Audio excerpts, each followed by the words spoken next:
রাজশাহী। এখন শুনবেন বাংলায়। শিক্ষাবর্ষের অন্তত ৬,০০০ নিবন্ধিত গ্র্যাজুয়েট অংশ নিয়েছেন। গাউন ও টুপি পরে পুরনো শিক্ষার্থীরা বন্ধুদের সঙ্গে মিলিত হয়ে স্মৃতিচারণায় মেতে ওঠেন। অনুষ্ঠানে সভাপতিত্ব করছেন শিক্ষা উপদেষ্টা প্রফেসর ড চৌধুরী রফিকুল আবরার। সমাবর্তন বক্তা হিসেবে উপস্থিত রয়েছেন বাংলাদেশ বিশ্ববিদ্যালয় মঞ্জুরি কমিশনের চেয়ারম্যান প্রফেসর ড এস.এম.এ ফায়েজ। তফসিল ঘোষণার পর রাজশাহীর ৬টি আসনে বেড়েছে নির্বাচনী উত্তাপ। ৯টি উপজেলা নিয়ে গঠিত রাজশাহী জেলার ২২,৬৪,০০০ ভোটারদের দ্বারে দ্বারে ঘুরে প্রতিশ্রুতির বিনিময়ে ভোট প্রার্থনা করছেন প্রার্থীরা। এ নিয়ে বিস্তারিত শুনুন আমাদের মহানগর সংবাদদাতার প্রতিবেদনে। উত্তরের জেলা রাজশাহীর অন্যতম সংকট কর্মসংস্থানের অভাব। আসন্ন ত্রয়োদশ নির্বাচনে রাজশাহীর ৬টি আসনে বিভিন্ন রাজনৈতিক দলের প্রার্থীরা বিষয়টি ভালোভাবেই অনুধাবন করেছেন। আর তাই তারা বিজয়ী হলে এলাকার উন্নয়নের পাশাপাশি কর্মসংস্থান সৃষ্টির প্রতিশ্রুতি দিচ্ছেন। রাজশাহী ২ আসনের জামায়াতে ইসলামীর প্রার্থী ডাক্তার মোহাম্মদ জাহাঙ্গীর জানান, সবচেয়ে বড় সমস্যা বাংলাদেশে সেটা হলো কর্মসংস্থান। এই জন্য আমরা বলেছি যে আমরা নতুন কর্মসংস্থান সৃষ্টি করার জন্য আমরা আপনার চেষ্টা চালাবো। বিশেষ করে আমি রাজশাহীতে বলেছি। রাজশাহী ৩ আসনের বিএনপির প্রার্থী শফিকুল হক মিলন জানান, এক পেশে নির্বাচন করতে চাই না, দেশের জনগণ সবার অংশগ্রহণে নির্বাচন চাই।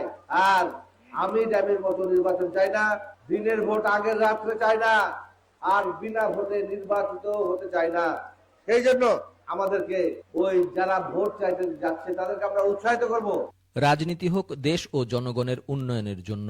আগামী নির্বাচনে যারা বিজয়ী হবেন তারা নিজ নিজ এলাকার ও জনগণের উন্নয়নে কাজ করবেন, এমনটাই প্রত্যাশা সকলের। রাজু আহমেদ, মহানগর সংবাদদাতা, বাংলাদেশ বেতার, রাজশাহী।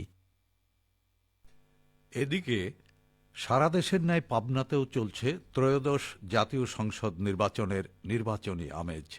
এ নিয়ে বিস্তারিত শুনুন আমাদের পাবনা জেলা সংবাদদাতার প্রতিবেদনে। তফসিল ঘোষণার পর সারা দেশে বইছে ত্রয়োদশ জাতীয় সংসদ নির্বাচনের আমেজ। মানুষ এখন মুখে আছে ভোট দিতে। আমরা আশা করি যে সুস্থভাবে ভোট হবে, আর সুস্থভাবে ভোট হলে আমরা সবাই যাতে সুস্থ প্রার্থী বেছে নিতে পারি। আমরা চাইবো আগামী নির্বাচনে উৎসবমুখর পরিবেশে আমরা সুষ্ঠুভাবে আমার নিজের জনপ্রতিনিধিকে আমি নিজের ভোট নিজে দিতে পারবো, এই প্রত্যাশা। সরকারের প্রতি আস্থা জানিয়ে নির্বাচনে জয়ের ব্যাপারে শতভাগ আশা ব্যক্ত করেছেন জেলা জামায়াত ইসলামীর সেক্রেটারি অধ্যাপক আব্দুল গাফফার খান। ইতিমধ্যে গোটা দেশের জনগণ আশ্বস্ত হয়েছে যে একমাত্র রাজনৈতিক দল জামাত ইসলামী, যার হাতেই এই জাতি নিরাপদ। এজন্য আগামী দিনে এই জাতি জামাতকে ক্ষমতায় বসাবে, আমরা আশাবাদী। এদিকে নির্বাচনের সব ধরনের প্রস্তুতির কথা জানালেন জেলা বিএনপির সিনিয়র যুগ্ম আহ্বায়ক আব্দুল সামাদ খান মন্টু। আমাদের 100% প্রস্তুতি। আমরা 4টি কনস্টিটিউশন নির্বাচনের প্রস্তুতি ইনশাল্লাহ আমরা নিয়ে ফেলেছি। অবাধ, নিরপেক্ষ ও সুষ্ঠু নির্বাচনের মাধ্যমে জনগণ তাদের পছন্দ মতো প্রতিনিধি নির্বাচিত করবে, এমনটাই প্রত্যাশা সকলের। শামসুল আলম, পাবনা জেলা সংবাদদাতা, বাংলাদেশ বেতার, রাজশাহী।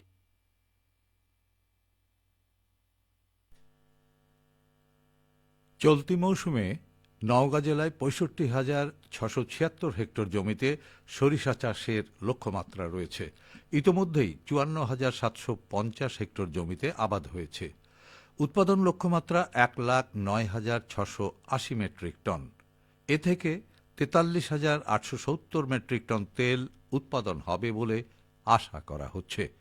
কৃষি বিভাগ জানিয়েছে, জেলায় সরিষার আবাদ বাড়াতে জেলার ৫২,০০০ কৃষককে প্রতি ১ বিঘা জমির বিপরীতে সরকারি প্রণোদনার আওতায় বিনামূল্যে ১ কেজি বীজ, ১০ কেজি এমওপি সার এবং ১০ কেজি ডিএপি সার প্রদান করা হয়েছে। সবশেষে আবহাওয়া। আজ দুপুর ১২টায় রাজশাহীতে তাপমাত্রা ছিল ২৪.৬ ডিগ্রি সেলসিয়াস। এ সময় বাতাসে আপেক্ষিক আর্দ্রতার পরিমাণ ৫৩%। রাজশাহী ও পার্শ্ববর্তী এলাকায় আজ সূর্যাস্ত সন্ধে ৫টা ১৯ মিনিটে। সংবাদ শেষ হল। আমাদের পরবর্তী সংবাদ দুপুর ২টা ৫ মিনিটে।